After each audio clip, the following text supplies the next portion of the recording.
دوسری بات جو اسلام پر اعتراضات ہوتے ہیں کہ قربانی کے سلسلے میں لوگ عقل کے خلاف ہے، رحم کے خلاف ہے، مال بیش کرنا ہے، اس سلسلے کا موضوع شروع ہوتا ہے۔ موضوع شروع ہونے سے پہلے چند باتیں آپ بطور تمہید اور اصول کے یاد رکھ لیں، آگے موضوع سمجھنے میں سہولت ہوگی۔ پہلی بات کیا ہے؟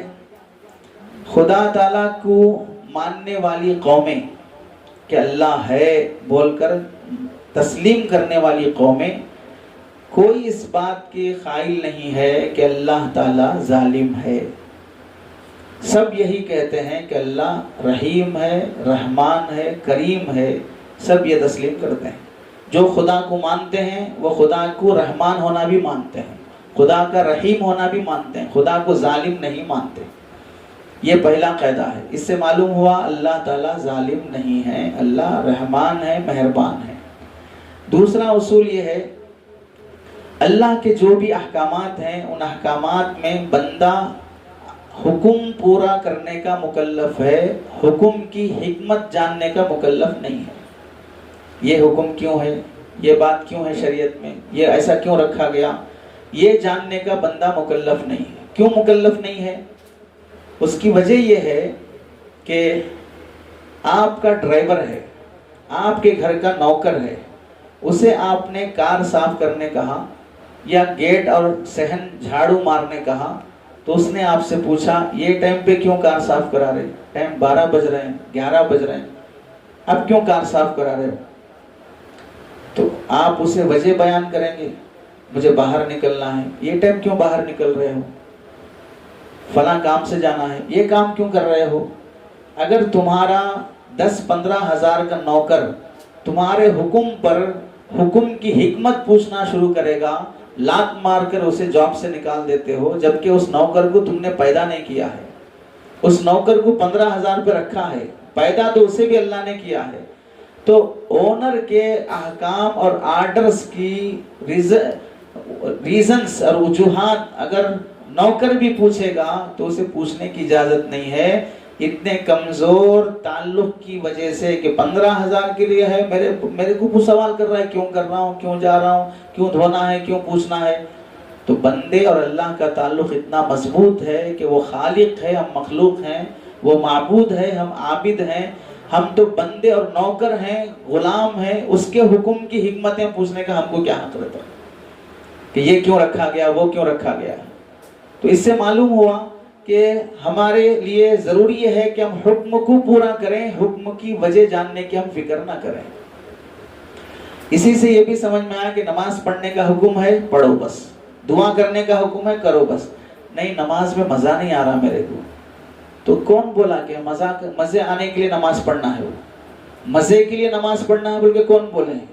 کون سی حدیث میں ہے کہ مزہ آیا تو نماز پڑھو، مزہ نہیں آیا تو چھوڑ دو؟ مزہ آئے نہ آئے بہر صورت نماز کا حکم ہے، پڑھنا ہے۔ مزے پر نماز موقوف نہیں ہے، لذت پر احکام موقوف نہیں ہے۔ تیسری بات یہ ہے، دنیا کا اصول ہے اور فطرت کا قانون ہے کہ ادنا چیز اعلیٰ چیز کے لیے قربان ہو جاتی ہے، چھوٹے لوگ بڑے لوگوں کے لیے قربان ہو جاتے ہیں، یہ دنیا کا اصول ہے۔ اس کی مثال آگے بتائیں گے تو آپ کو سمجھ میں آ جائے گا۔ تیسری بات یہ ہے، چوتھی بات یہ ہے کہ اللہ کا کوئی حکم حکمت سے خالی نہیں ہوتا ہے۔ اللہ حاکم بھی ہیں، حکیم بھی ہیں۔ حاکم ہیں تو حکم دیں گے، حکیم ہیں تو اس کا حکم حکمت کے ساتھ رہے گا، مصلحت کے ساتھ رہے گا، کوئی حکم حکمت سے خالی نہیں رہے گا۔ یہ اور بات ہے کہ اس کے احکام کی حکمتیں ہم کو معلوم ہونا ضروری نہیں ہے، لیکن حکم میں بہر صورت حکمت ہوتی ہے، اس کا کوئی حکم حکمت سے خالی نہیں ہوتا۔ تو اگر قربانی کا حکم ہے وہ حکمت سے پر ہوگا، حکمت سے خالی نہیں ہوگا۔ آخری بات یہ ہے، دنیا سب جانتی ہے کہ جان دینے والے کو جان لینے کا حق حاصل ہے، جان دینے والے اللہ ہیں تو ان کو جان لینے کا بھی حق حاصل ہے۔ اسی واسطے حضرت اسرائیل علیہ السلام کو رکھے ہیں، انہیں جان دینے کا حق حاصل ہے تو جان لینے کا بھی حق حاصل ہے۔ اسی کے ساتھ جو جان دینے اور لینے کا حق رکھتا ہے وہ کسی اور کو جان لینے اور دینے کا نائب بھی بنا سکتا ہے. چنانچہ اللہ تعالیٰ حضرت اسرائیل علیہ السلام کو اپنا نائب بنایا انسانوں کی جان لینے کا.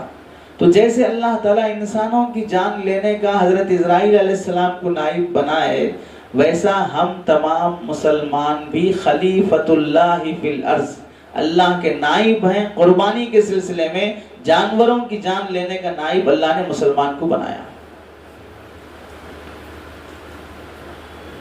انسانوں کی جان فرشتہ لیتا ہے اسرائیل علیہ السلام، تو تعجب نہیں ہو رہا ہے کہ کیسے جان لے لیتے ہو؟ اگر انسان جانور کی جان لے رہا ہے تو تعجب ہو رہا ہے کہ ہم کیسے نائب بن گئے اللہ کے. اللہ جیسے فرشتوں کو اپنا نائب بناتے ہیں، ویسے انسانوں کو بھی اللہ اپنا نائب بناتے ہیں جان لینے کا. تو جب انہیں جان لینے کا حق ہے تو جان لینے کی اجازت دینے کا حق بھی ہے، نائب بنانے کا حق بھی ہے. یہ اصول سمجھ لیجئے. اب اس کے بعد ایک اور بات سمجھ لیں، اسلام کے بارے میں ڈاؤٹس کیوں ہوتے ہیں لوگوں کو. پہلی وجہ، مسلمان کو اگر ڈاؤٹ ہوتا ہے اللہ سے تعلق کی کمی کی وجہ سے. اگر تعلق مضبوط ہے اللہ سے، یقین ہے اللہ پر، تو آدمی سمجھے گا کہ بھئی میرا اللہ کا حکم ہے، بس مجھے ماننا ہے. اگر ایمان اور یقین کی کمی ہے، خدا سے بے تعلقی ہے، تو پھر ڈاؤٹس پیدا ہونا شروع ہوتے. دوسری وجہ ہے غلط فہمی. آدمی غلط سن لیا، غلط پڑھ لیا، غلط سمجھ لیا، اس کی وجہ سے بھی احکام شریعت میں ڈاؤٹس ہوتے ہیں. تیسری وجہ ہے کم فہمی. ایک ہے غلط فہمی، دوسری ہے کم فہمی. عقل ہی نہیں ہے سمجھنے کے قابل، اتنی سمجھداری ہی نہیں ہے کہ سمجھ سکے، تو پھر وہ غلط ہی سمجھے گا. سمجھنے کے قابل عقل ہے تو پھر سمجھے گا، تو اتنی عقل ہی نہیں ہے کہ سمجھ سکے. چوتھی وجہ ہے جہالت، کہ آدمی اس حکم سے جاہل ہے، شریعت معلوم ہی نہیں ہے اس کو. تو جو جاہل ہے وہ پڑھے ہوئے کے قابل نہیں ہو سکتا، اس کے برابر نہیں ہو سکتا ہے. تو جو پڑھے ہوئے لوگ ہیں ان کو سمجھ میں آئے گا کہ اس کا ریزن کیا ہے. جو پڑھا ہوا نہیں ہے اسے وہ غلط فہمی میں رہے گا.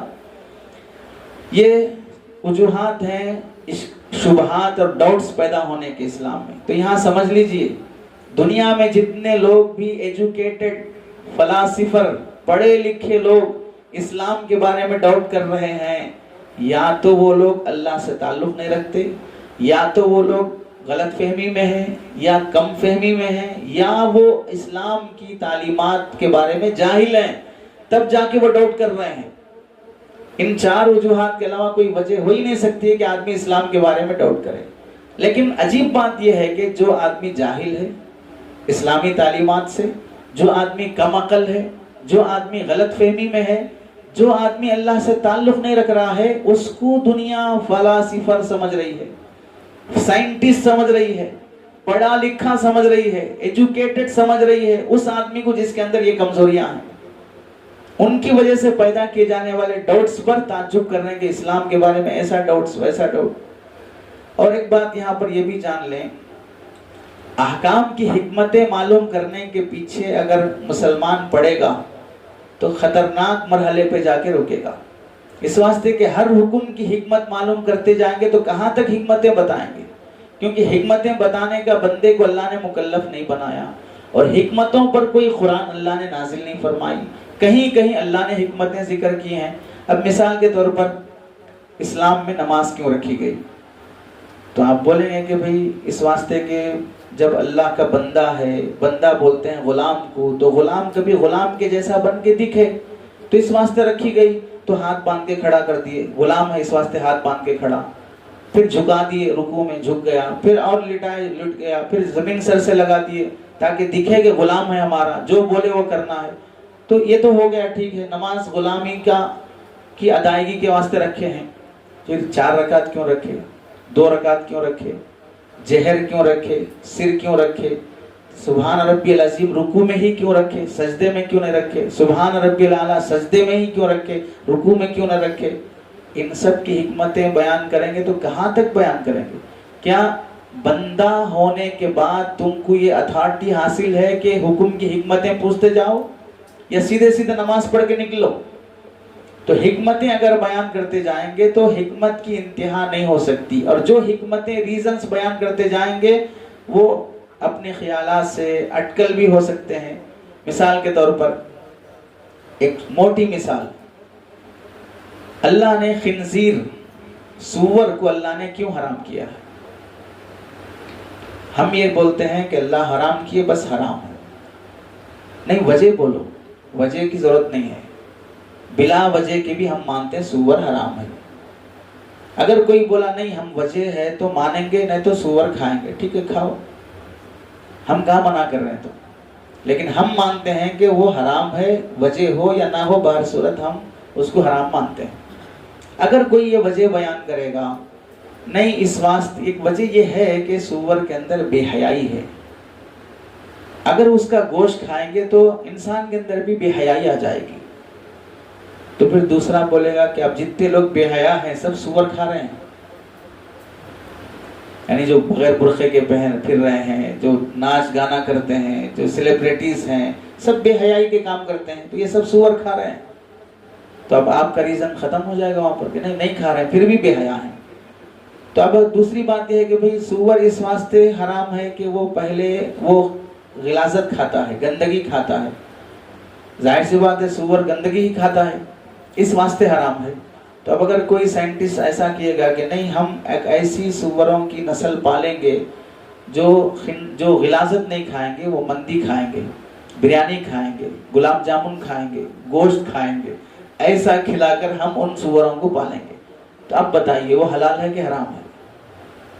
تو آپ نے بولا تھا گندگی کھانے کی وجہ سے حرام ہے، اب تو گندگی نہیں کھا رہا ہے، اب تو بریانی کھا رہا ہے۔ تو ریزنز اگر بیان کرتے جائیں گے تو آدمی ناکام ہو جاتا ہے۔ اس کامیابی اسی میں ہے کہ بھئی حرام ہے تو بس حرام ہے، اس کی علت معلوم ہو یا نہ معلوم ہو، اللہ حکیم ہے، حکمت کے ساتھ ہی یہ حکم دیا۔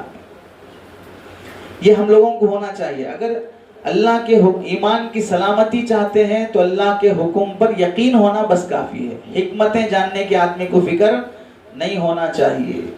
جب بھی کوئی آدمی حکم کی حکمت پوچھے، بولنے میں اللہ کا حکم ہے بس ہم ماننے کے مکلف ہیں، ریزنز بیان کرنے کے ہم مکلف نہیں ہیں۔ تو جب ریزنز بیان کرنے کے مکلف نہیں ہیں تو پھر اسلام میں جو احکامات ہیں، ڈاؤٹس اور شبہات ہیں، ان شبہات کو بیان کرنے کی وجہ کیا ہے؟ پھر امام شاہ ولی اللہ رحمۃ اللہ علیہ نے حجت اللہ البالغہ کتاب ہی لکھی ہے اسرار اور حکم پر، کہ اسلام میں جو احکامات ہیں اس کے ریزنز کیا ہیں، کیوں بیان کرتے ہیں؟ پھر اس کی وجہ یہ ہے کہ اب لوگوں میں ایمان کی کمزوری، علم کی کمزوری، اللہ سے بے تعلقی کی وجہ سے ایسا پھسپھسا ایمان ہو گیا، کوئی بھی ایرا غیرہ آ کر اسلام کے بارے میں کوئی ڈاؤٹ پیدا کر دیا تو مسلمان بھی ڈاؤٹس میں آ جا رہے ہیں، مسلمان بھی اسلام کی تعلیمات پر شک کرنا شروع کر دیے ہیں، حتیٰ کہ تعلیمات پر ہی شک نہیں ہے، اگر کسی مسلمان کو اللہ کے بارے میں بھی شک پیدا کر دیا گیا کہ اللہ ہے کیا اصل، ہم سب کو اللہ پیدا کیا ہے نعوذ باللہ، تو اللہ کو کون پیدا کیا ہے؟ ان سوالات کی وجہ سے بعض مسلمان ایسے ہوتے جا رہے ہیں کہ وہ اسلام کے بارے میں ڈاؤٹ کرنا شروع کر دیے۔ چنانچہ بعض ایسے پاگل بھی ہماری دنیا میں بستے ہیں جو ایکس مسلم کے نام سے جانے جاتے ہیں، پہلے مسلمان تھا اب ایکس ہو گیا، اب تک تو ہم گرل فرینڈ کے بارے میں ہی سنتے تھے وہ ایکس ہے بول کے، اب یہ لوگ بھی ایکس بن گئے۔ تو یہ جو چیزیں ہیں ڈاؤٹس کی وجہ سے آدمی اپنے ایمان میں کمزور ہو جاتا ہے، تو ایسے کمزور ایمان والوں کے لیے ریزنز بیان کیے جاتے ہیں، مضبوط ایمان والوں کو ریزنز کی ضرورت نہیں پڑتی ہے، ورنہ اگر مسلمان کا ایمان مضبوط ہوگا تو اسے کوئی فلسفی تو کیا، فلسفی کا باپ بھی اسے اپنے ایمان سے بگاڑ اور ہٹا نہیں سکتا ہے، ہمارے ایمان کی اور علم کی کمزوری کی وجہ سے یہ ہوتا ہے۔ اب دیکھیں کہ اسلام میں قربانی کے بارے میں سب سے پہلا اعتراض کیا ہوتا ہے کہ قربانی عقل کے خلاف ہے، کہ ایک جانور کو کھانے کے واسطے ذبح کر دینا۔ عید کے دنوں میں قربانی جو ہوتی ہے 3 حصے گوشت کے کرتے ہیں، ایک گھر کے لیے، ایک رشتہ داروں کے لیے، ایک غریبوں کے لیے، لیکن ظاہر سی بات ہے چاہے غریب کو دو، چاہے رشتہ داروں کو دو، چاہے خود رکھو، کھانا ہی تو ہے نا، ان کو بھی دو تو کھائیں گے، ان کو بھی دو تو کھائیں گے، تو کھانا ہی ہے۔ تو کھانے کے لیے کسی کی جان لینا یہ کون سی عقل کی بات ہے؟ ایک جانور پر ظلم ہے ایک طرح کا. تو پہلا اعتراض یہ سمجھ لیجئے کہ قربانی جانور پر ظلم ہے. قربانی جانور پر ظلم ہے. اس کا جواب یہ ہے، اللہ کا پورا نظام کائنات دیکھو. پورے نظام کائنات میں اللہ نے کسی کو کسی کی غذا بنایا ہے. کسی کو کسی کی غذا بنایا ہے اللہ. چنانچہ پرندوں میں دیکھو، باز پرندہ ہے، شکرا پرندہ ہے، گدھ پرندہ ہے. یہ پرندے ہیں لیکن کھاتے کیا ہیں؟ گوشت کھاتے ہیں. دوسرے پرندوں کا گوشت کھاتے ہیں، دوسرے جانوروں کا گوشت کھاتے ہیں. پرندے ہیں لیکن کھاتے ہیں دوسرے پرندوں کا گوشت. دوسری مثال پانی کی مخلوق ہے. پانی میں سب سے بڑی مخلوق کون سی ہے؟ مچھلی ہے. اس کی غذا کیا ہے؟ مچھلی ہے. بڑی مچھلی چھوٹی مچھلی کو کھاتی ہے. تو پانی کی مخلوق میں دوسری مخلوق ہی ان کی غذا ہے. سمندر میں ایک دوسرے کو کھانے کا نظام چل رہا ہے، ظلم نہیں ہے. پرندوں میں کچھ پرندے دوسرے پرندوں کو کھاتے ہیں، ظلم نہیں ہے. تیسری مثال جنگل کا بادشاہ کسے بولتے ہیں؟ گھاس کھانے والے کو، ویجیٹیرین کو. کسے بولتے ہیں؟ گوشت کھانے والے کو. تو جنگل کا بادشاہ اگر گوشت کھاتا ہے تو وہ جنگل کا نظام ظلم نہیں ہے. کبھی کسی نے آج تک شیر کو اس واسطے نہیں مارا کہ دوسروں کو کھا رہا ہے، بلکہ اسے پال کر میوزیم میں بھی دوسرے جانوروں کو کاٹ کے لاکے شیر کو کھلا رہے ہیں. تو بھئی یہاں گوشت کھلاتے ہوئے آپ کو عقل نہیں آ رہی ہے کہ بھئی شیر کو گوشت کھلا رہے اور ہم کھائے تو آپ کو تکلیف ہو رہی ہے.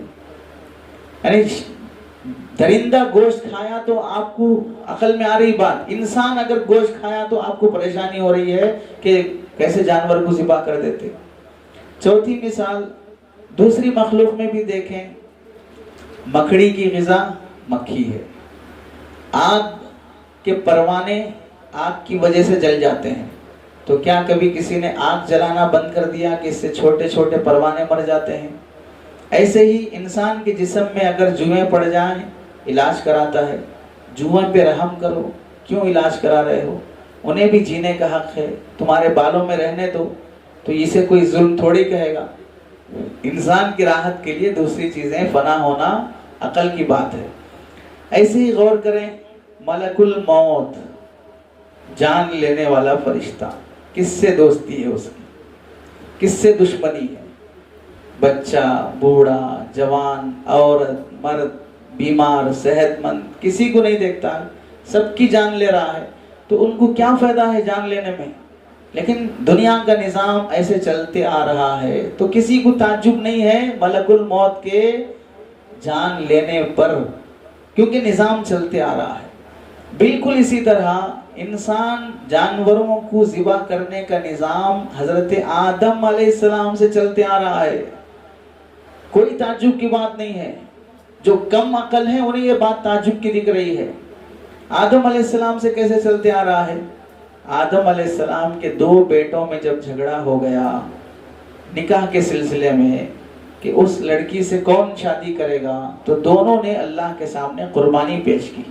تو اس میں سے ایک بیٹے نے بھاری بچھڑا اور دمبا اللہ کے نام پہ قربان کیا، اور یہ قرآن مجید میں موجود ہے. اذ قربا قربانا فتقبل من احدہما. آدم علیہ السلام سے چلا رہا ہے قربانی کا سلسلہ. تو پھر کون سے تعجب کی بات ہے؟ جیسے ملک الموت کا جان لینا پرانی بات ہے، ویسے قربانی دینا جانور کی یہ بھی پرانی بات ہے. وہ بھی تعجب نہیں، یہ بھی تعجب نہیں ہے. اور غور کریں، اللہ کا قدرتی نظام ہے کہ اگر ہم جانوروں کو ذبح نہیں کریں گے، انہیں چھوڑے رکھیں گے، بڑھاپا آئے گا، بیمار ہوں گے، اور بیمار ہونے کے بعد اللہ نے یہ نظام رکھا ہے کہ جب ان کو خود بڑھاپے میں مرنا ہے جانور کو، اور بڑھاپے میں مرنے کے بعد آپ بتائیے انسان مرتا ہے اس کے لیے قبرستان ہے، جانور مرتا ہے تو کون سا قبرستان ہے؟ انسان مرنے کے بعد اسے وقت پر دفن کر دیتے ہیں، نہیں دفن کریں گے تو بدن پھولنا شروع ہو گیا، بدبو آنی شروع ہو گئی، تو ڈاکٹرز بولتے ہیں کہ فوراً دفن کرو، ورنہ یا تو دفن کرو یا دوسرے مذہب کے تو جلاؤ۔ اگر یہ ایسے ہی رہے گا تو بیماری پھیلنا شروع ہو جاتی ہے۔ انسانوں کے مرنے کے بعد قبرستانوں کا نظام بنایا گیا تو ان کے مرنے سے، دفن ہونے کی وجہ سے امراض اور بیماریاں نہیں آتی، لیکن جانوروں کے مرنے کے بعد کون سا قبرستان بنایا گیا؟ چنانچہ آپ دیکھیں سڑکوں پر کتے مرے پڑے رہتے ہیں، بلیاں مری پڑی رہتی ہیں، گوشالاؤں میں جانور مرے پڑے رہتے ہیں، ان کی وجہ سے کتنی بیماری پھیلتی ہے یہ ڈاکٹروں سے اور سائنسدانوں سے پوچھیے۔ تو مرنے کے بعد دفن کرنے کا نظام نہیں رکھا گیا، اور شریعت یہ بولتی ہے کہ مرنے سے پہلے انہیں ذبح کر کے انہیں مرنے کے بعد کی مرنے کی تکلیف سے اسے بچاؤ، کیونکہ مرنے خود مر جائے تو ان کے دفن کفن کا کوئی نظام کسی مذہب میں نہیں ہے۔ ان کے مرنے سے پہلے دفن کرنے کے بعد ان کا نظام شریعت میں بتایا گیا، اسے سکھا کے کھاؤ، پکا کے کھاؤ، بھون کے کھاؤ، جیسے کھاؤ، لیکن بیماریاں نہیں آئیں گی۔ یہ اللہ کا بنایا ہوا نظام ہے۔ اور دوسری بات یہ ہے، قدرتی طور پر جب اس جانور کو مرنا ہے، اور اگر اس جانور کو مرنے سے پہلے ہم ذبح کر دیتے ہیں، یہ عقل کے خلاف ہے، تو قدرتی طور پر جانور کا مر جانا بھی عقل کے خلاف ہونا چاہیے، کیونکہ مقصود دونوں میں ایک ہی ہے نا کہ ذبح کر کے آپ جانور کو مار دیتے ہیں، تو وہ بھی تو خود بخود اپنی موت مر رہا ہے۔ تو اگر ہمارا ذبح کر کے جانور کو مار دینا جرم ہے، تو پھر جانور جو خود بخود مر جاتے ہیں ان کے مرنے کے، اس کو بچانے کے لیے کیا ریزن ہونا چاہیے؟ اس کو مرنے سے بچاؤ پھر۔ یعنی اگر ہمارے ذبح کرنے پر پابندی لگاؤ گے تو پھر ملک الموت پر بھی پابندی لگاؤ کہ وہ جانوروں کی جان نہ لیں۔ ہمارے ذبح کرنے پر اگر قانون بناؤ گے تو پھر اس پر بھی قانون بناؤ کہ نعوذ باللہ اللہ بھی کسی جانور کی جان نہ لے، کیونکہ مقصود دونوں میں مرنا ہی ہے۔ جب ذبح کرنے پر رحم آ رہا ہے تو خود بخود جب مر رہا ہے تو اس کی تکلیف بھی تو تکلیف ہے موت کی، تو اس تکلیف سے بھی بچاؤ جانور کو۔ تو اب کب ایسا قانون بناؤ گے کہ ملک الموت کو آنے سے بیکاٹ کرو گے؟ جب وہ نہیں ہو سکتا تو یہ بھی نہیں ہو سکتا۔ جب وہ مرنا ہے تو اس طرح بھی مرنا جانوروں کا طے ہے، چونکہ اللہ نے وہ نظام بنایا ہے۔ اس کے لیے ہمیں کیا چاہیے؟ قربانی کی حقیقت کو سمجھنا چاہیے۔ قربانی کی حقیقت کیا ہے؟ قربانی اللہ کے دربار میں نذرانہ پیش کرنا ہے۔ جیسے کوئی آدمی کسی کے سامنے کوئی ہدیہ، کوئی تحفہ پیش کرتا ہے، تو وہ قربانی اللہ کے سامنے نذرانہ پیش کرنے کی طرح ہے۔ اللہ کے سامنے نذرانہ پیش کریں گے تو اللہ تعالیٰ کو کیا ضرورت ہے نذرانے کی؟ اسے ہدیہ تحفے کی کیا ضرورت ہے؟ نذرانہ اور ہدیہ ضرورت کی بنا پر نہیں دیا جاتا، ضرورت کی بنا پر جو دیا جاتا ہے اسے صدقہ کہتے ہیں۔ نذرانہ اور ہدیہ ضرورت کی بنا پر نہیں دیا جاتا۔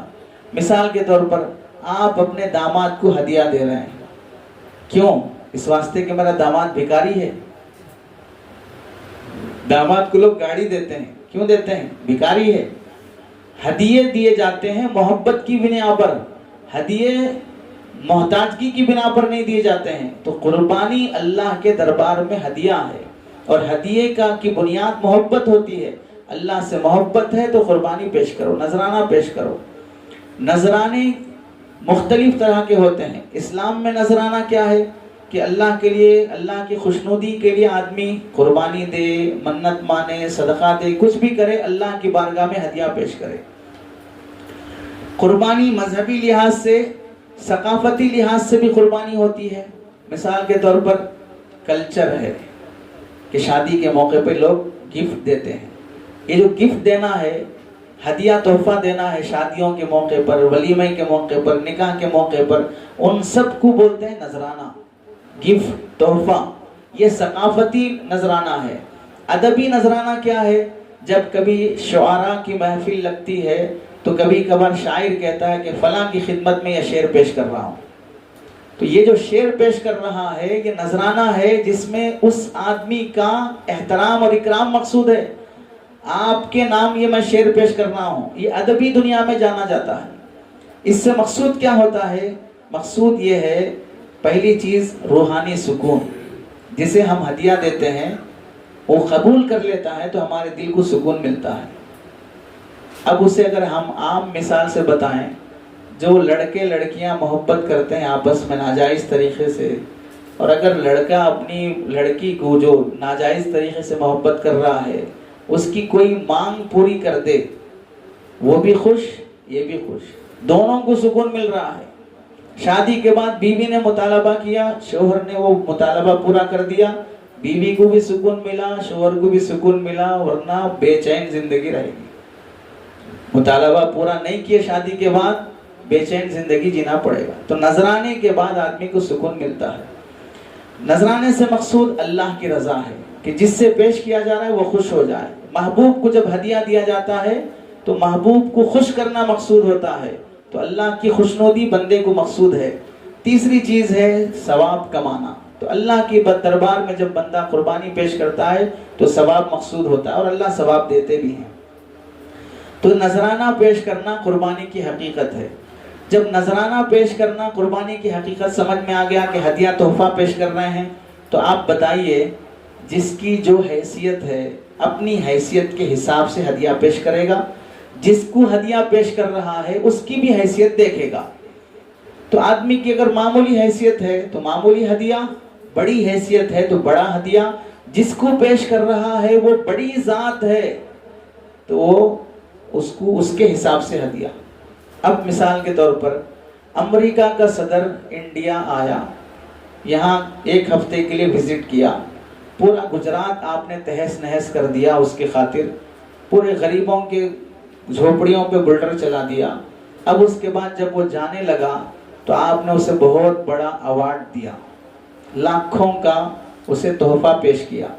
تو آپ بتائیے اگر کوئی آدمی کسی بھی ملک کے حکمران سے پوچھے تم کو عقل نہیں ہے، تم سے زیادہ بڑا مالدار ہے، امریکہ کا صدر ہے وہ، اس کو کیا ضرورت تھی یہ ہدیہ دینے کی؟ اس سے بہتر تھا تم گجرات کے غریبوں کو دیتے، دلی کے غریبوں کو دیتے، وہاں جو بیچارے فٹ پاتھ پر جی رہے ہیں ان کو وہ ہدیہ دیتے، ان کو دینے کی کیا ضرورت تھی؟ کوئی آدمی یہ سوال نہیں کرتا، کیونکہ نذرانے میں خرچ کی جانے والی رقم محبت سے خرچ کی جاتی ہے، اس میں یہ سوال لکھا نہیں جاتا کہ دینے والا محتاج ہے، غریب ہے، یا غریبوں کو دینا چاہیے۔ اور مثال آپ لوگوں نے سنا ہوگا بھارت رتن ایوارڈ، علماء جانتے ہیں فیصل ایوارڈ جو سعودیہ کی گورنمنٹ دیتی ہے، انڈیا میں بھارت رتن ایوارڈ دیا جاتا ہے۔ اور بھی مختلف طرح کے ہیں، ناچنے والوں کو ان کے حساب کا ایوارڈ، امن قائم کرنے والوں کو ان کے حساب کا ایوارڈ، تو ہر ایک کو اس کے حساب کا ایوارڈ دیا جاتا ہے۔ ایوارڈ میں جو پیسے لگتے ہیں، اگر کوئی یہ بولے بھئی یہ سب ایوارڈ دینے کی کیا ضرورت ہے، وہ پیسے بچا کے غریبوں کو دے دے تو اچھا رہتا نا۔ یہاں کوئی سوال نہیں کرتا، کیونکہ یہ ایوارڈ جو دیا جا رہا ہے سامنے والے کی محنت کی لاج رکھنے، اسے خوش کرنے کے لیے کہ اس کی محنت جو ہوئی ہے۔ تو نذرانے اور ہدیے میں خرچ کی جانے والی رقم پر کبھی آدمی فضول خرچی کا گمان نہیں کرتا۔ تو قربانی اللہ کے دربار میں نذرانہ ہے، ہدیہ ہے، تو اس پر خرچ کی جانے والی رقم کو کبھی فضول خرچی نہیں بولا جائے گا، ویسٹ نہیں بولا جائے گا، اسے بچا کر غریبوں کو دو کہنے کی بات نہیں کی جائے گی۔ یہ سمجھنا چاہیے قربانی کا مقصد گوشت کھانا نہیں ہے۔ گوشت کھانا مقصد ہوتا تو پھر اگر گھر میں 10 آدمی ہیں، 10 کے 10 صاحب نصاب ہیں، ایک بڑا جانور قربان دے دیں تو 10 آدمیوں کے لیے گوشت کافی ہو جائے گا، بلکہ بکرا بھی ذبح کر لیں تو 10 آدمی ایک بکرے کے لیے کافی ہو جائیں گے۔ لیکن صاحب نصاب ہیں 10 کے 10، تو شریعت بولتی ہے 10 کے 10 قربانی دینا۔ حالانکہ گوشت مقصود ہے تو 10 قربانیوں کی ضرورت نہیں ہے، ایک قربانی کے گوشت سے بھی 10 آدمی کھا سکتے ہیں۔ تو معلوم ہوا قربانی کا مقصد گوشت کھانا نہیں ہے۔ اسی واسطے اللہ تعالیٰ نے، اللہ کے نبی علیہ السلام نے موقع سے فرمایا الحج العج والسج، حج کسے کہتے ہیں؟ حج ہے زور زور سے تلبیہ پڑھنے کا نام، والسج اور قربانی خون بہانے کا نام ہے۔ تو یہاں پر اللہ کے نبی نے گوشت کھانے کا تذکرہ نہیں فرمایا۔ تو جن لوگوں کو غلط فہمی ہے کہ وہ گوشت کھانے کے لیے قربانی کر رہے ہیں، گوشت کھانا مقصد نہیں ہے۔ بعض لوگ یہ شبہ کرتے ہیں کہ بھئی قربانی سے مال ویسٹ ہو جاتا ہے، جانور خرید کے ذبح کر کے کاٹنے سے پیسے ویسٹ ہو جاتے ہیں۔ ہم یہ کہتے ہیں یہ مال کس کا ہے؟ تمہارا ہے یا اللہ کا دیا ہوا ہے؟ اگر یہ مال تمہارا ہے تو ثابت کرو کہ تمہارا ہے۔ جب پیدا ہوئے تو اے ٹی ایم کارڈ لے کے آئے تھے، بینک اکاؤنٹ لے کے آئے تھے، جب پیدا ہوئے خالی ہاتھ آئے تھے، تمہارا نہیں ہے۔ تم خود بھی اللہ کے مملوک اور نوکر اور غلام ہو، تمہارا مال بھی اللہ کا ہے، تم بھی اللہ کے ہو، تو مال تمہارا نہیں ہے جو ویسٹ جا رہا ہے۔ اور اگر یہ بات ہے کہ بھئی ٹھیک ہے ہم اللہ کے نہیں ہیں، اگر کوئی آدمی کہے گا تو کون آدمی ہے جو یہ کہتا ہے کہ ہم اللہ کے نہیں ہیں؟ اس کے پیدا کیے ہوئے نہیں ہیں، سب اسی کے پیدا کیے ہوئے ہیں۔ اور اگر اس کے پیدا کیے ہوئے نہیں ہوتے تو پھر خودکشی حرام کیوں ہوتی؟ تم اور تمہاری جان تمہارا ہے تو اپنی جان خود لے لو، پھر خودکشی حرام کیوں ہے؟ اس واسطے کہ تمہاری جان تمہاری نہیں ہے، تمہاری جان بھی اللہ کی ہے۔ تو ہم اللہ کے ہیں، ہمارا مال بھی اللہ کا ہے، تو یہ مال جو جا رہا ہے ہمارا نہیں جا رہا، اللہ کا جا رہا ہے۔ اور اگر کوئی یہ کہ نہیں ہمارا دل دکھتا ہے جانور قربان ہوتے ہوئے ہم دیکھ نہیں سکتے، تو دل دکھنے کی جہاں تک بات ہے، جانور پر رحم تم کو زیادہ ہے یا پیدا کرنے والے اللہ کو زیادہ ہے؟ تم جانور خریدے ہو، جانور کو اس نے پیدا کیا ہے، جب خریدار کو رحم آ رہا ہے تو پیدا کرنے والے کو کتنا رحم آئے گا؟ تو اس سے زیادہ رحم تو تم نہیں کر سکتے۔ تو اس واسطے جب قربانی کا حکم دیا گیا تو کرنا پڑے گا۔ مال ویسٹ ہونے کی کوئی بات نہیں۔ اگر مال ضائع ہونے کی بات ہے تو ہم کہتے ہیں کہ خواہشات پر جو مال قربان لٹایا جاتا ہے تھوڑا وہ قربان کر دو۔ مثال کے طور پر 2024 کے ان بقیہ 5-6 مہینے میں جتنی ہونے والی شادیاں ہیں، ان شادیوں پر فنکشن ہالوں کا، ڈیجوں کا، رسم و رسومات کا پورا پیسہ بچا کر غریبوں میں دو۔ یہاں بھی تو مال ویسٹ ہو رہا نا۔ فنکشن ہالوں میں کون سا مال صحیح جگہ جا رہا ہے؟ ڈیجوں پہ کون سی صحیح جگہ پہ جا رہا ہے؟ رسم و رسومات میں کہاں صحیح جگہ پہ جا رہا ہے؟ جوڑا جہیز کی رقم بچا کے دے دو، تھوڑا سا جوڑا جہیز میں حرام اور رشوت میں جو جا رہا ہے وہ پیسہ بچا کے دو۔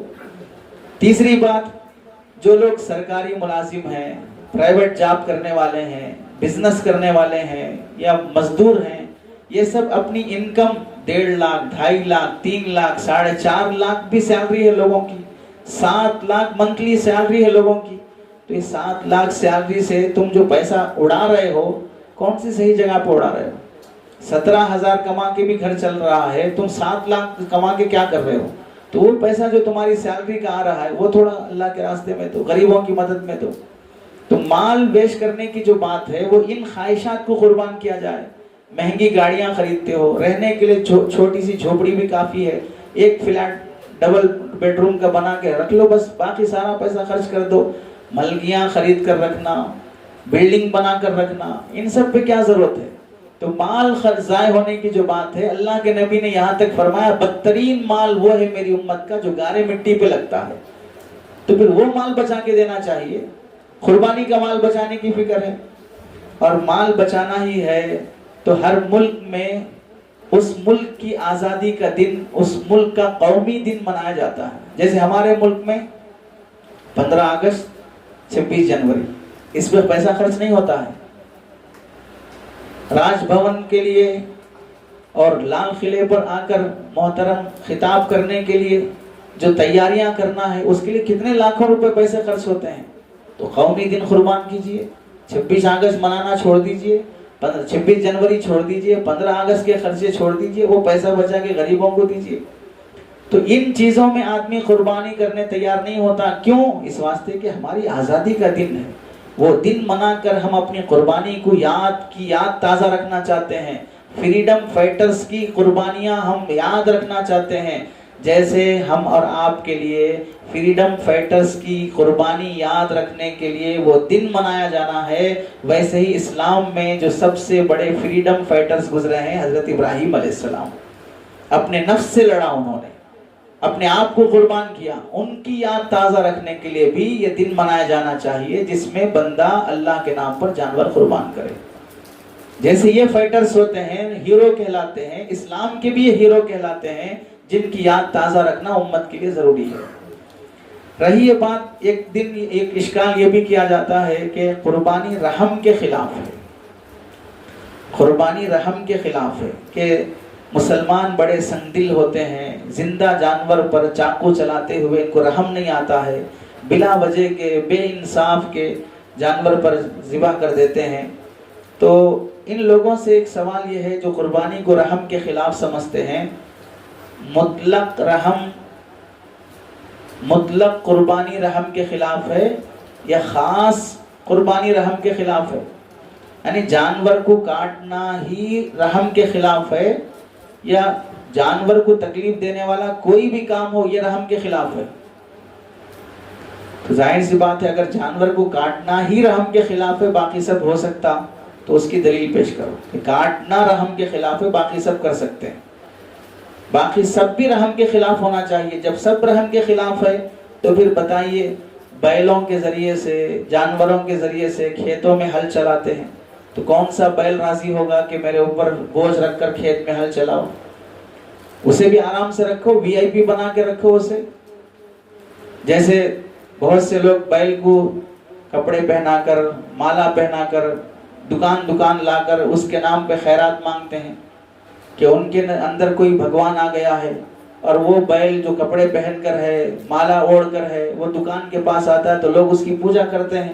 تو ہر بیل کو ویسے ہی رکھو، کیوں اس کے ذریعے سے ہل چلانا، کھیت میں کام کرنا، بار برداری کا کام لیا جاتا ہے، گاڑیوں میں بوجھ اٹھانے کا کام لیا جاتا ہے، وہ بھی جانور پر رحم کے خلاف ہے، ظلم ہے وہ بھی۔ اور اسی طرح ہزاروں لوگ جانور ذبح ہونے کے بعد چمڑے کا جرکن پہنتے ہیں، موزے پہنتے ہیں، ویلٹ رکھتے ہیں، بیلٹ پہنتے ہیں، یہ سب بھی تو چمڑے کے ہی ہیں، یہ اسی جانور کے ہیں جس جانور کے ذبح کرنے کو ظلم کہا گیا تھا۔ اب تو یہ بھاری بھاری قیمتوں پہ خرید کے پہن رہے ہو، یہ پہنتے وقت کیوں رحم نہیں آ رہا کہ بھئی یہ جانور کا ہم نہیں پہنیں گے؟ اس کے تو بڑی بڑی فیکٹریاں چلاتے ہیں، اس کے بڑے بڑے بزنس کرتے ہیں، تو اس وقت رحم کیوں نہیں آ رہا ہے کہ بھئی یہ چمڑے کا کاروبار کرنا، یہ جانور کا ہی چمڑا ہے، ہم اسے استعمال نہیں کریں گے؟ وہاں تو خوب انویسٹمنٹ بھی رہتا ہے، خوب ٹیکس بھی وصول کرتے ہیں، وہاں پر جانور کے چمڑا دیکھتے ہوئے رحم نہیں آتا۔ اور دوسری بات یہ ہے، رحم صرف گائے پر کیوں آ رہا ہے، دوسرے جانوروں پر کیوں رحم نہیں آ رہا ہے؟ اپنے فنکشنوں میں چکن 65 کھاتے وقت اس مرغی پہ کیوں رحم نہیں آیا؟ اس کی ٹانگ کھاتے وقت، لیگ پیس مانگ کر کھاتے وقت کیوں رحم نہیں آیا کہ میں اس کی ٹانگ کھا رہا ہوں؟ وہ مرغی کے اندر بھی تو جان ہے۔ مٹن کھاتے وقت کیوں رحم نہیں آیا؟ اپنی دیوی دیوتاؤں کے نام پر بلی دیتے وقت اس بکرے پہ رحم کیوں نہیں آیا؟ وہاں بھی تو جان ہی جا رہی ہے۔ فش کھاتے وقت کیوں رحم نہیں آیا؟ فش میں بھی تو جان ہوتی ہے۔ اور دوسرا بہت سی پرندے کھاتے ہیں لوگ، ان کو کھاتے وقت کیوں رحم نہیں آیا؟ رحم صرف گائے کے ذبح پر ہی کیوں آ رہا ہے؟ جان جب جانے پر رحم ہو تو جس کی بھی جان جائے اس پر رحم آنا چاہیے۔ اور رہی بات یہ ہے، اگر کوئی آدمی یہ کہے کہ نہیں ہم کو سب جانوروں پر رحم آ رہا ہے، کسی جانور کو ذبح نہیں کرنا چاہیے، اگر ایسی بات ہے تو پھر ہم یہ بولتے ہیں دنیا میں کوئی مذہب، کوئی ملک ایسا دکھا دیجئے جس میں کسی جانور کو ذبح نہ کیا جاتا۔ ایک ملک دکھا دیجئے جہاں پر کوئی جانور ذبح نہیں ہوتا۔ تو پھر یہ آئے گی بات کہ جانوروں میں چونٹیاں بھی آتی ہیں، تو چونٹیوں کے لیے بھی مکان بنا کے دینا پڑے گا۔ آپ کے پیروں کے نیچے چونٹی بھی ماری نہیں جانا، کیونکہ وہ بھی جانور ہے، جان اس میں بھی ہے۔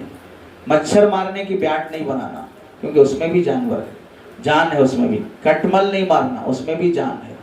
کوئی جانور سانپ بچھو بھی نہیں مارنا، اس میں بھی جان ہے۔ کوئی ملک ہمیں دکھا دیجئے جس میں ہر جانور پر رحم کیا جاتا ہے، کسی کو نہیں مارا جاتا۔ جب بعض جانوروں کو مارنا سمجھ میں آتا ہے اور وہ رحم کے خلاف نہیں ہے تو پھر ہم کو بھی ماننا چاہیے کہ ہم بھی جو مارتے ہیں یا ذبح کرتے ہیں وہ بھی رحم کے خلاف نہیں ہے۔ آپ ماریں تو رحم کے خلاف نہیں ہے، ہم ماریں تو رحم کے خلاف ہے۔ یہ کون سے انصاف کی بات ہوگی؟ اور دوسری بات یہ ہے کہ اللہ تعالیٰ جیسے شروع میں اصول بنائے تھے کہ جان دینے والے کو جان لینے کا بھی حق حاصل ہے اور لینے کا نائب بنانے کا بھی حق حاصل ہے، تو اللہ نے مسلمان کو زمین کا خلیفہ بنایا ہے جانور کی جان لینے کا، تو انسان یعنی مسلمان کو جان لینے کا حق حاصل ہوگا۔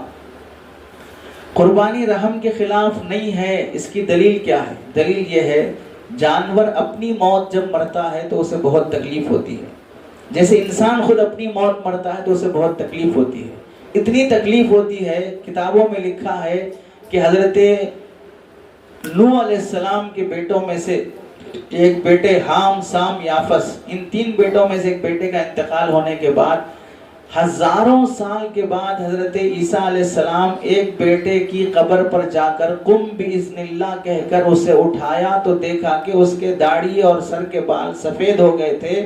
تعجب سے حضرت عیسیٰ علیہ السلام نے پوچھا، بالوں کا سفید ہونا نوح علیہ السلام کے زمانے میں نہیں تھا، ابراہیم علیہ السلام کے زمانے سے شروع ہوا، اور تم بہت پہلے کے آدمی ہو، تمہارے بال کیسے سفید ہو گئے؟ تو اس نے کہا کہ موت کی تکلیف اتنی سخت تھی کہ اس تکلیف سے میرے کالے بال سفید ہو گئے۔ انسان مرنے پر اتنی تکلیف ہوتی ہے۔ حدیث میں اسے بیان کیا گیا کہ اگر چادر کو بیر کے درخت کی کانٹیوں کے درخت پر کوئی چادر ڈال دی جائے اور پھر اچانک اس چادر کو کھینچا جائے تو جیسے اس چادر کے پرخچے اڑ جاتے ہیں، ویسے تکلیف انسان کو موت کے وقت ہوتی ہے۔ تو تکلیف مرنے پر انسان کو بھی ہوتی ہے، تکلیف مرنے پر جانور کو بھی ہوتی ہے، لیکن اگر یہی انسان اللہ کے راستے میں شہید ہوتا ہے، جان دیتا ہے، تو اللہ کے نبی علیہ السلام فرماتے ہیں کہ شہید کو شہادت کے وقت چونٹی کاٹنے کے برابر بھی تکلیف نہیں ہوتی ہے۔ اتنی آسانی سے شہید کی موت ہوتی ہے کیونکہ وہ اللہ کے نام پر جان دے رہا ہے۔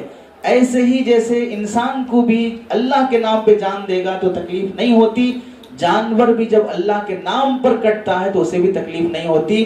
اللہ کے نام پر کاٹنے کے لیے ہی کہا جاتا ہے بسم اللہ اللہ اکبر، کہ اس کے نام پہ کاٹو، اس کے نام پہ انسان کٹا تکلیف نہیں ہوگی، اس کے نام پہ جانور کٹا تو اسے بھی تکلیف نہیں ہوگی۔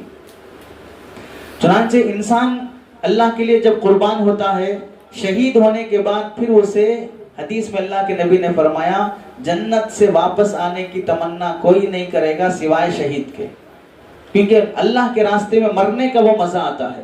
تو بالکل اسی طرح جانور بھی اللہ کے راستے میں مرنے میں مزہ محسوس کرتے ہیں، لذت محسوس کرتے ہیں۔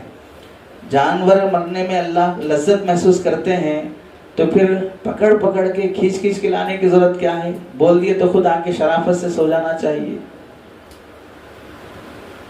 طبعی خوف الگ چیز ہے، طبعی خوف الگ چیز ہے۔ جیسے مثال کے طور پر آپ کو معلوم ہے کہ بیماری میں کڑوی دوا کھانے پہ صحت ملتی ہے، معلوم ہے؟ کڑوی دوا کھاتے وقت منہ کیوں ایسا بنا رہے ہو؟ جب صحت ملتی ہے تو اچھا منہ بنا کے کھاؤ نا، نہیں صحت ملنے کی امید الگ چیز ہے، منہ ایسا ہی بنانا پڑے گا چونکہ کڑوی دوا ہے۔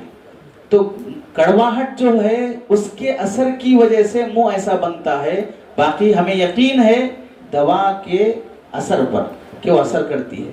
ایسے ہی ہمیں یقین ہے شہادت کے اثر پر کہ اس سے تکلیف نہیں ہوتی ہے، باقی شہادت کا جو اثر ہوتا ہے اس سے وہ حیت ظاہر ہوتی ہے کہ پکڑ کے لانا پڑتا ہے، کھینچ کے سلانا پڑتا ہے، ورنہ جہاں دکھانا تھا اللہ نے دکھا دیا۔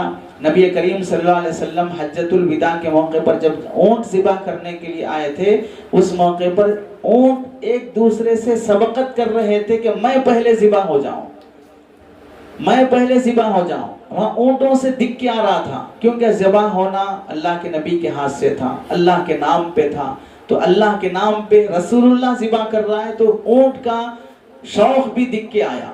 اب ہم لوگوں کو جانوروں کا شوق اس واسطے نہیں دکھتا کہ وہ جانور بھی دیکھتے کہ مجھے بھی کاٹنے والا جانور ہی ہے۔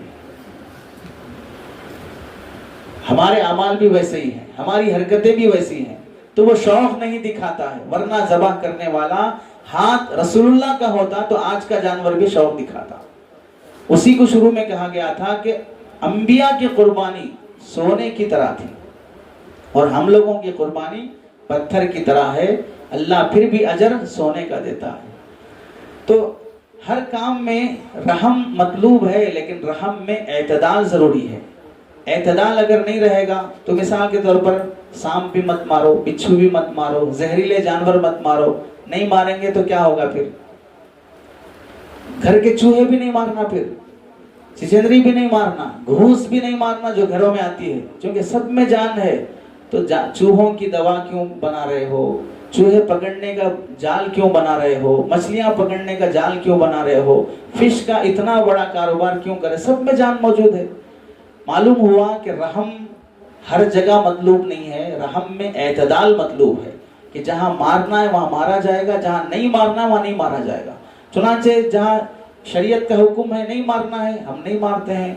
عام دنوں میں صرف 3 دن میں قربانی جائز ہے تو 3 دن ہی کرتے ہیں، چوتھے دن بھی نہیں کرتے قربانی، مغرب کے سورج غروب ہونے کے بعد قربانی نہیں کرتے، کیونکہ حکم نہیں ہے، حکم انہی دنوں میں تھا، انہی میں کر رہے ہیں۔ تو معلوم ہوا رحم میں اعتدال ضروری ہے۔ اور ایک بات بہت اچھی سمجھنے کی ہے، بندہ زیادہ رحیم ہے یا اللہ زیادہ رحیم ہے؟ سوال ہی غلط ہو جائے گا۔ اللہ کے رحم سے کیا تقابل بندے کا؟ اس سے بڑا رحیم کون ہو سکتا ہے؟ وہ اپنے رحم کے ساتھ قربانی کا حکم دے رہا ہے، شان رحیمی کے ساتھ قربانی کا حکم دے رہا ہے۔ معلوم ہوا خلاف رحم عمل نہیں ہے، ورنہ رحیم قربانی کا حکم نہیں دیتا۔ اگر قربانی کرنا رحم کے خلاف ہے تو شان رحیمی کے ساتھ رب الرحیم قربانی کا حکم نہیں دیتے۔ جب اللہ رحیم ہوتے ہوئے قربانی کا حکم دے رہے ہیں تو معلوم ہوا قربانی رحم کے خلاف نہیں ہے۔ اور یہ بات بھی ہم کو سمجھنا چاہیے، جیسے شروع میں آیا تھا، پوری قوموں کا عقیدہ ہے کہ اللہ ظالم نہیں ہے، ظلم کا حکم نہیں دیتے ہیں۔ قربانی ظلم نہیں ہے، اگر ظلم ہوتا تو اللہ ظالم نہیں ہے کہ ظلم کا حکم دے۔ تو اگر اس کو ظلم مانا جائے گا تو نعوذ باللہ کہنا پڑے گا کہ اللہ ظالم ہے۔ اور اللہ کو اللہ ماننے والی کون سی قوم مخلوق ایسی ہوگی جو اللہ کو اللہ بھی مانے اور نعوذ باللہ اسے ظالم بھی مانے؟ تو قربانی ظلم کے خلاف نہیں ہے۔ اب یہاں ایک بہت بڑا ڈاؤٹ ہوتا ہے، کہاں کہ جب انسان بھی مرنا ہے، جانور بھی مرنا ہے، تو دونوں کو مرنا ہے، تو جانور کو وقت سے پہلے کاٹ رہے ہیں تاکہ مرنے کی تکلیف اسے نہ ہو، انسان کو بھی کاٹو نا، پھر موت پر اسے بھی تو تکلیف ہوتی ہے جیسے جانور کو ہو رہی ہے۔ اب شہادت کا کہاں موقع رہا شہید ہونے کے واسطے؟ تو جانور کو جیسے وقت سے پہلے کاٹ کر اسے تکلیف سے بچاتے ہو موت کی، ویسے انسانوں کو بھی کاٹو تاکہ ان کی طبعی موت کی تکلیف سے وہ بھی بچیں۔ انسانوں کو کیوں کاٹا نہیں جاتا؟ اس کی وجہ یہ ہے، جانور کب مرے گا، کب وہ بڑھاپے کو پہنچے گا، کب وہ ناکارہ ہو جائے گا، تب اسے کاٹا جاتا ہے۔ کہ اب یہ بیکار ہے، یعنی اب دودھ دینے کے قابل نہیں ہے، ہل چلانے کے قابل نہیں ہے، جب تک دودھ دے رہا ہے تو اسے مت کاٹو، اور کام کے قابل ہے تو اسے مت کاٹو۔ اب جو وہ کام سے فارغ ہو گیا تب اسے کاٹا جاتا ہے۔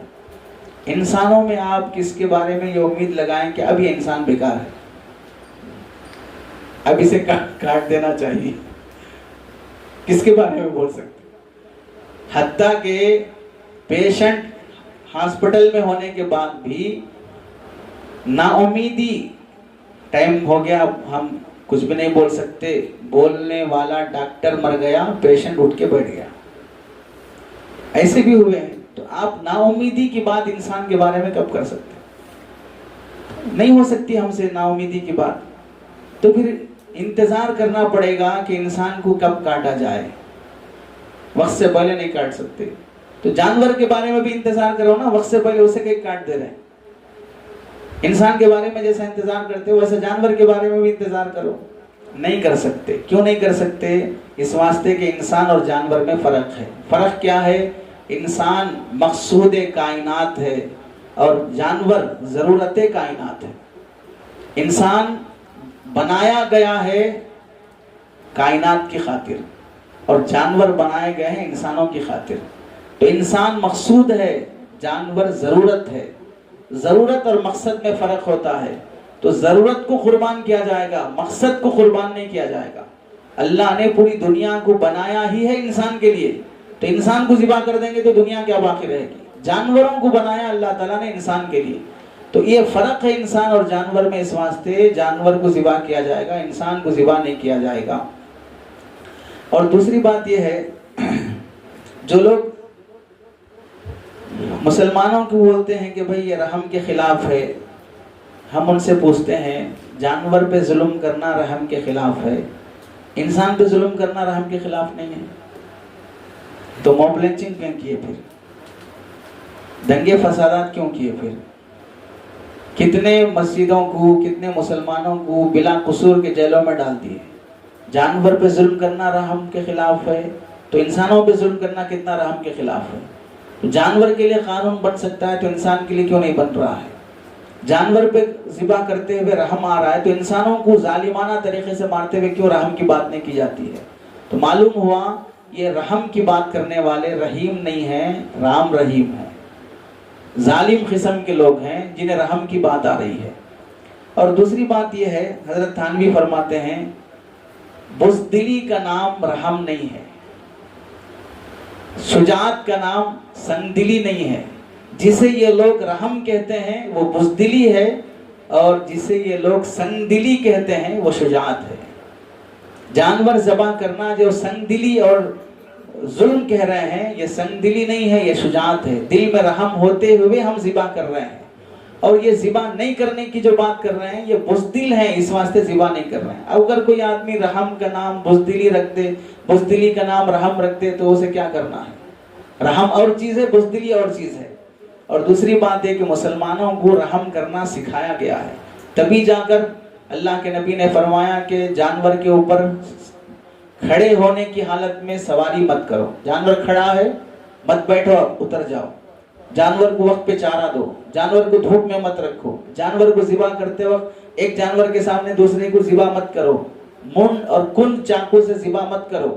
یہ سب کیوں حکم دیا گیا ہے؟ جانور کو تکلیف سے بچانا مقصود ہے، تو ہمیں جانور کو بھی تکلیف سے بچانا کا حکم دیا گیا ہے، دشمن کو بھی تکلیف سے بچانے کا حکم دیا گیا، اگر جنگ میں بھی کیوں نہ ہو، دشمن کے بوڑھوں کو مت مارو، عورتوں کو مت مارو، بچوں کو مت مارو، ان کے عبادت گزار پادریوں کو مت مارو، ان کے درختوں کو مت کاٹو، دشمن کے ساز و سامان پر بھی رحم کرنے کا اسلام میں مسلمانوں کو حکم دیا گیا ہے، تو وہ مسلمان ظالم کیسے ہو سکتا ہے؟